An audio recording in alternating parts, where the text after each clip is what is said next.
Hello. Okay, so recap of day 22. Um, so for some reason I didn't sleep much last night. I don't know why it keeps happening. But I still woke up early enough and um, made my way. I did two different locations today. So I wasn't able to do it a couple weeks ago when we were here. I wanted to get to the top of Inari, Fushimi Inari, Taisha. I wanted to get to the top of the mountain, and we ended up not doing it last time because it was a lot with the stairs with for Kiku with her knees. So we made it, I don't know, maybe halfway and turned back. So I went back today and made it all the way to the top. I was hoping to get to the top and have just this awesome, incredible view, but you get to the shrine that they have at the top, and there's no view. There's just that shrine. But there were some other views on the way up, so that was nice. Great views of Kyoto. Or at least, I don't know, I can't tell exactly which direction I was looking, but it was really cool. I have to say that there's things that occur that definitely bring my brother to mind. He gets hooked on movies and will say phrases from those movies for like ever until like a year or so later when he finds another movie to get hooked on.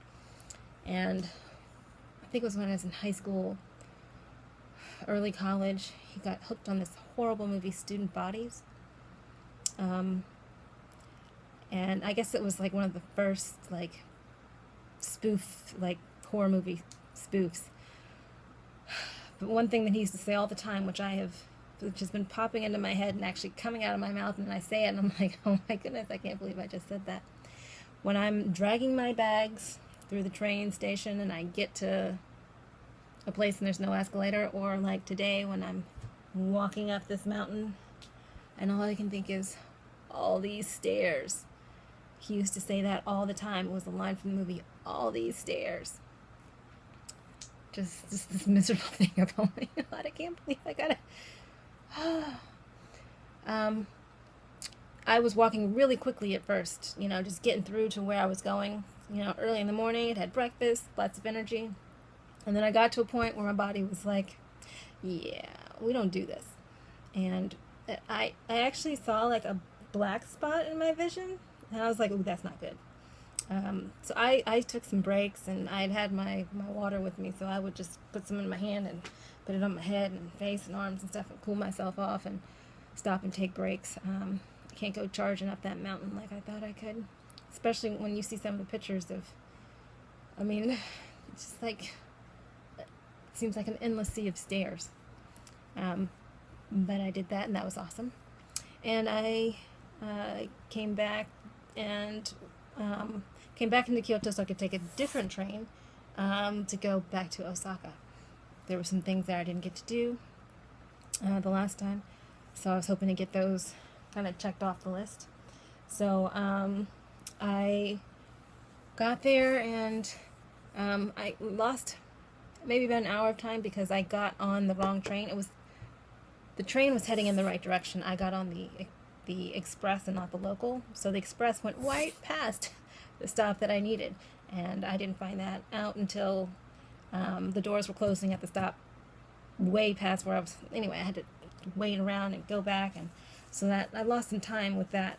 But I finally made it to Sumiyoshi-Taisha shrine. That was really beautiful. They're all really beautiful. I guess, we come over here and we're like, wow, and there's shrines and temples and things everywhere that look so gorgeous and beautiful. And then I thought about it. I was like, well, this is kind of basically just like churches. And if you live in the South, particularly in Atlanta and Georgia, there are churches everywhere. Everywhere. And so we don't really think of those as spectacular. But then again, they don't look like these places do. I am amazed I mean, when they talk about the places in Japan are clean, I mean they are raking up and sweeping up the leaves. Um, they are, you know, they're keeping things clean. I mean, like, just throughout the day. You know, I guess maybe in the U.S., you know, once a day we'll go through and clean a building. But like the stations, it's like multiple times a day you will see people going through and just cleaning the floors and sweeping and vacuuming. And when these businesses close, they are, you know, they're spray washing the outside of the, you know, the gates and the doors, and they're cleaning off the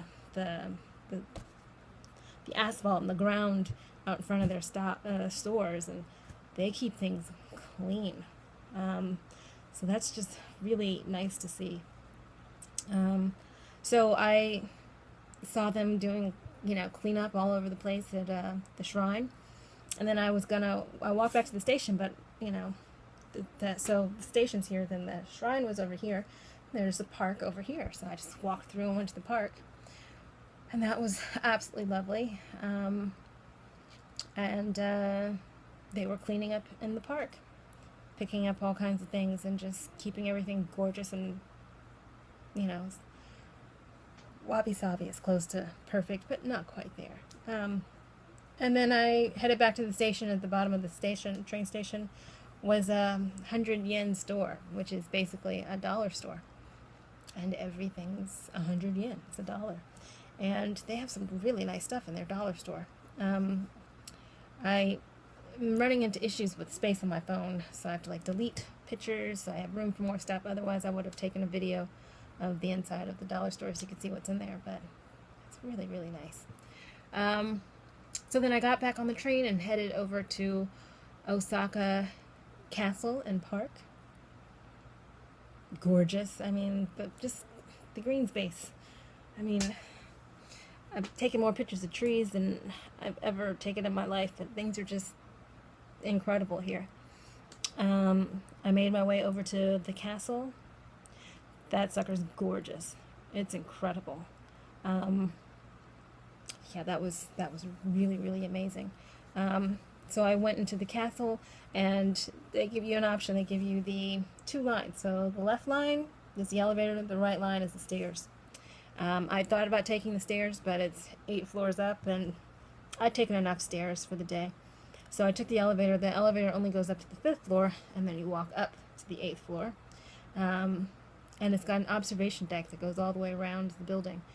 So I got to take some amazing photos of places, and it's, you know, see some buildings that I thought were really incredible. One in particular that I thought was really incredible, that I ended up walking right past later. But so yeah, it's up on the 8th floor, and then unless you let them know that you have, like, you cannot handle stairs, you know, in which case they'll take you down the elevator. Otherwise, the only way down is the stairs. So you have the option to go part of the way up on the elevator, but everybody comes down the stairs, unless you know, you've got some, I guess, mobility issues. But as you come down, each floor is kind of a museum. So you come down and just see all these amazing things as you come down. And it's funny, it was a bright and sunny day, and I come out of being in Osaka Castle for maybe an hour. I mean, I was there till they closed. They closed at 5, so I might have been in there an hour.